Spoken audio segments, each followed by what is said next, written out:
At this point too, Kelly, think about just trying to regulate the rhythm as much as possible with just your rise and sit.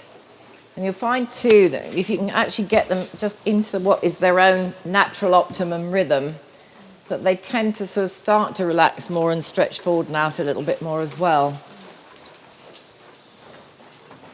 She's much more settled than yesterday, isn't she? What a cracking mare she is. The thoroughbreds, this is where if you get a good thoroughbred, they have got so much ability for lateral movement. And she's not going to find piaffe and passage difficult either. She's got that natural ability to lower the hindquarters. And having that bit of a jumper's bump as well. But, there's so many good racehorses out there that are so cheap. I had a 15-year-old here for the last teacher training, and he's as hot as hell. And I did ride him, I have to say. But I had him doing piaffe and passage in about 15 minutes. And he was just amazing. He really could, even at 15, he just had this natural ability to sit. And he was so light.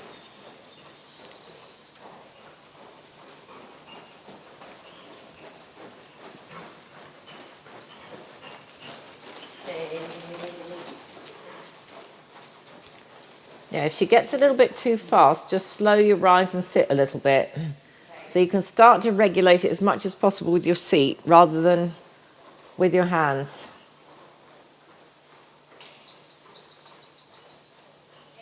Did you notice how much better Catherine's hands were too in the Pelham yesterday afternoon as soon as we put that on? See, so many people think that the snaffle is going to make you have lighter hands. And they couldn't be more wrong. It's just the fact that Pelham's got bad press because it's so often been used as brakes, with roundings and whatnot. I'm finding it very, very difficult on my right hand in this. Yeah. What, in that snaffle? Yeah, she's really, definitely... really sexy on this. Yeah. At the moment, just try to give that rein a little bit more. Even if she wants to go a little bit deeper at the moment. Keep your hands down and together a little bit more, Kelly. And then just try to regulate just the rise and sit, the rhythm, and see if she'll just stay in that. And do lots of changes of rein as well. Hiya!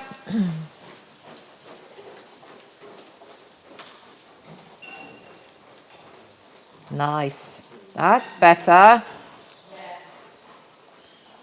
Just give her head a little bit more and regulate that rhythm with your rise and sit.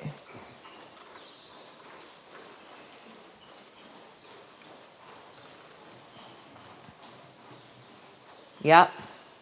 And again, lots of changes of rein because they'll tend to sort of stretch out and forward a little bit more in the bend. Yeah.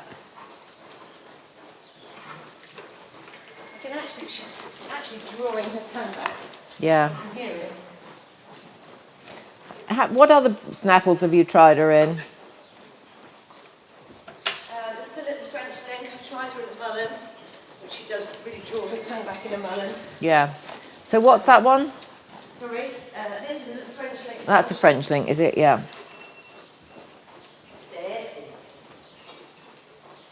The thing is, she's probably still teething as well, because she's only 4, you see.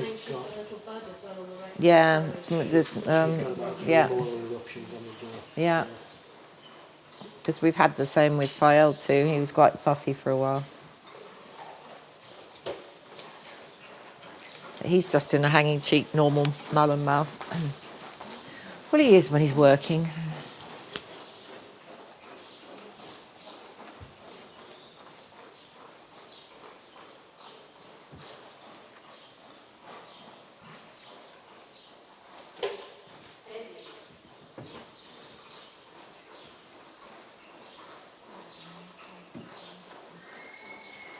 That's not very helpful, Caviar. Thank you very much. Oh, Fael's still fast asleep, is he?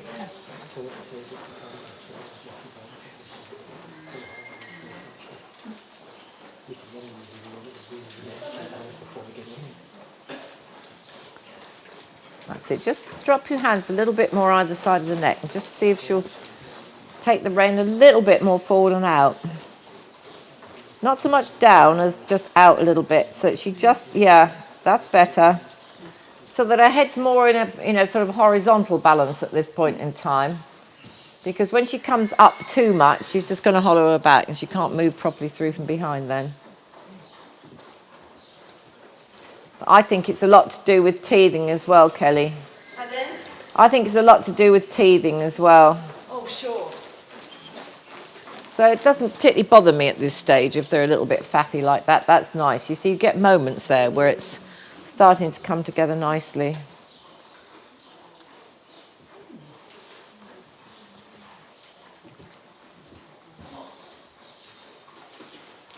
I'd let her come back to walk now and have a little stretch.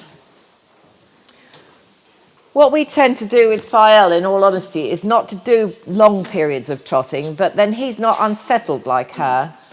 And I think with her, she needs to do that at the minute, just to get it out of her system a little bit in a new place like this. But what we then were doing was lots of transitions with him, keeping him more up. And as soon as we felt him go on the shoulders, bring him back to walk, 2 or 3 strides of walk, then back up again to trot. So never be afraid to do dozens and dozens of transitions. Whether it's French school or German school, you still do it, you know. I'm very aware that I don't have her attention at all in the trot. I mean, I can get it a little bit in the walk, but at the moment, today and yesterday, I mean, I don't have this at home. And No. It's new, so I'm not going to get... Oh, no, you know, I mean, she's just a baby. Of course. But I don't have 1 ounce of her attention at all in the trot. How is she in regards to listening to your seat in the halt and things like that? Because, yeah, and walk on again. And try now, just out of interest, try slowing the walk with your seat and just see how she copes with it. Oh, she's really good. Yeah. She's pretty good on the seat. But watch this, she's not then going hollow.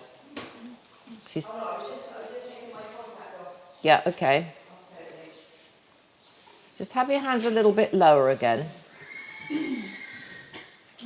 Really not helping with Caviar bellowing his head off. But he's still got a usurper in his bedroom at the moment, so... I don't think he's particularly bothered about it. It's not like it's a new room.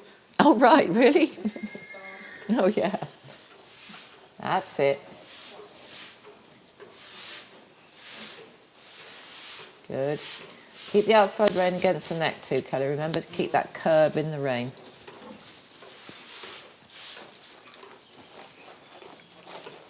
Yeah.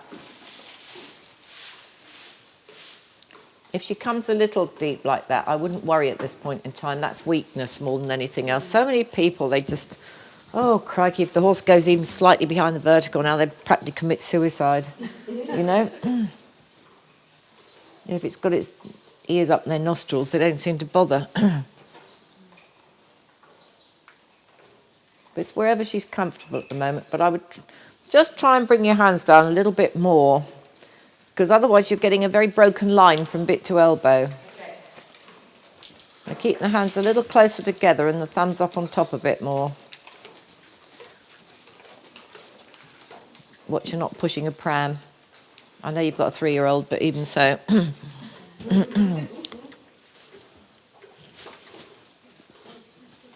This is something I want to look at as when we do the contact as well, what the effects it has on the rider's arms and shoulders when you hold the hands in a different position. Because, you know, it can so often cause tension in the shoulders or cause the shoulders to lift. For instance, you know, if you are turning the hands that way, you can feel your shoulders lift up. And so, you know, it's, yeah, there are all sorts of deviations from the norm, but a good way of actually telling somebody, you know, because some people say, oh, imagine you're holding a little bird in the hand. Well, no, that, you know, it depends on the horse as to how much. What I like to do is to tell people to just, a good way of giving them the idea is to hold the index finger and squeeze it or not squeeze it. Because that's the difference between what I was doing with Catherine yesterday when she was feeling the contact. And, you know, and I'd got the rein and I was actually squeezing the rein to for her to feel the other end of it. But then all I was doing to stop, to have 2 or 3 inches of slack in the rein was nothing more than that. And if you actually think of holding your index finger, it's one of the best ways. And squeeze, don't squeeze. Because if you actually, you'll see this later when we do this with the bit, you'll see how much, if the rider's hands are opening too much, there's a real old jerk on the rein. And that's something, again, I had to be very careful of in the second, or in the new edition of the book, because I hadn't made it as clear as I should have done in the first book, that you only literally have the reins like that. And it's not, you've got to watch too that people aren't trying to be too light and they're opening their hands all the time, because then they haven't got any proper contact at all. But if you're just asking with the fingers and then just literally relaxing the finger muscles, that's all it takes.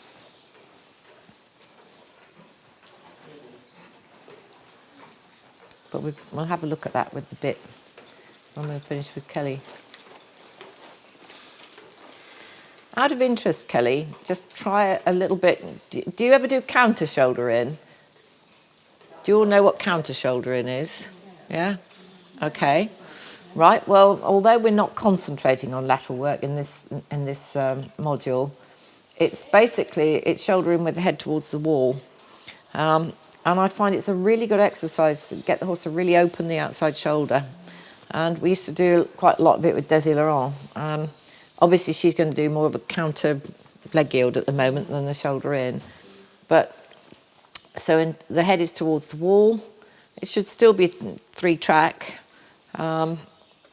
which she won't be able to do at the moment. It'll be more of a 4-track. But the horse is flexed away. Yeah, she's worried about the wall jumping up and biting her or something. Yeah, don't insist on it. Good girl. Just out of interest, try a couple of steps of travers to the right, so flexing her to the right, and see if she can move. I'll bet she can. Does she do it in hand? Yes. Yeah, because I often find, this is where I can't understand Marika de Jong, for instance, who does the straightness training. Good girl, she's finding that easier, actually. Lavard's not going to be a problem. Oh, good girl, and let her go straight. She's going to find it all as easy as falling off a log. But, the thing is, though, because Kelly's using her body in the right way, the horse understands what she's asking her. See, most people would not be taught to turn the body towards the wall as the primary aid. And that is why she's copying what Kelly's doing, basically. And good girl. I'd let her have a little stretch, Kelly, on a long rein. Yeah.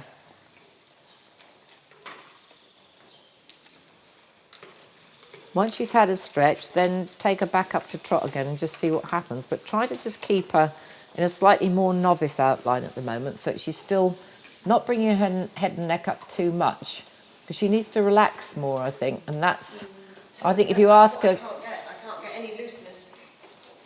But it's because she's generally mentally tight at the moment. Totally. So when you take her back up to trot, if she does, sort of want to stretch forward and down a little bit at this point in time, I wouldn't worry so much, because not at home so much, but here, just so you can use it as a tool to get her to actually concentrate and listen a little bit more. Oh, if I could have got her to stretch just now, I couldn't get any movement through that jaw whatsoever. No. But I think I might do now. Yeah. But again, thumbs up on top, keeping the hands lower and closer together. It's crown hands, elbows out. Yep. Good girl. That's a good lady. And then just trying to keep the trot slow and fairly long.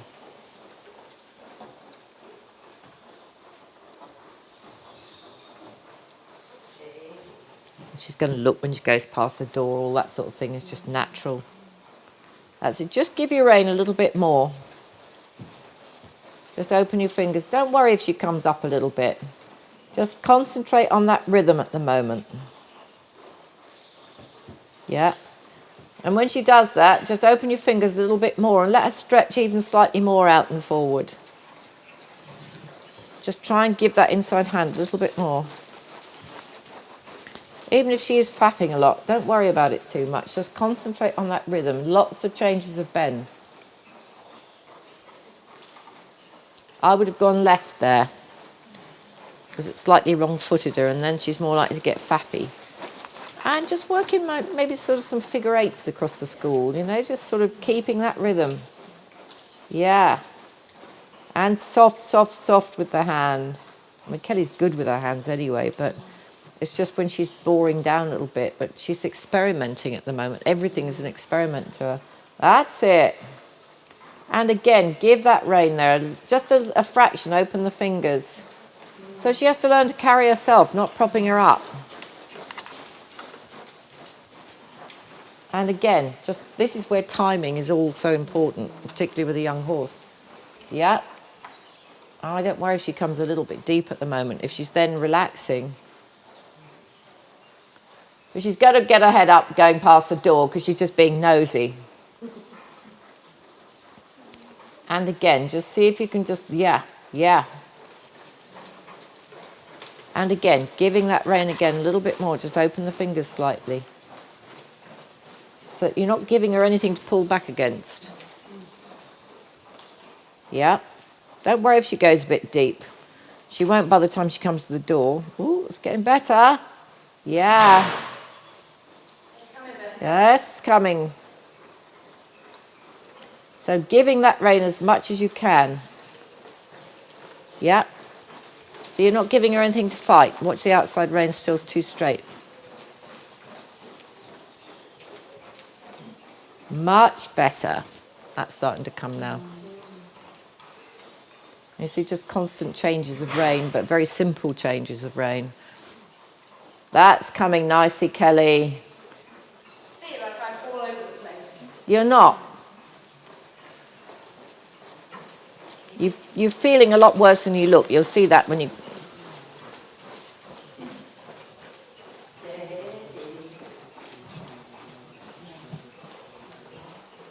And walk. And see if you can just get her to stretch a little bit in the walk there too. Ask her with your fingers a little bit, and then just let her chew the reins out of the fingers, as Germans call it, yeah. And a bit more still. See if she will. Take the rein even longer. No, so I'm going to stick my head up in the air. No. Just, and breathe. Is that right? Yeah, there. See if she blows, that's a good thing, but we want a softer blow than that. And give, and give, and give. Good girl. And scratch her neck a little bit too, and just, yeah. That's good. That's good. Super. I wouldn't do any more than that. She's done everything we've asked of her. Good, Kelly. Pity she's got to take her home tomorrow, but we've got 3 tomorrow. Coming all the way from Dorset. They're from a therapeutic centre as well, actually. Yeah.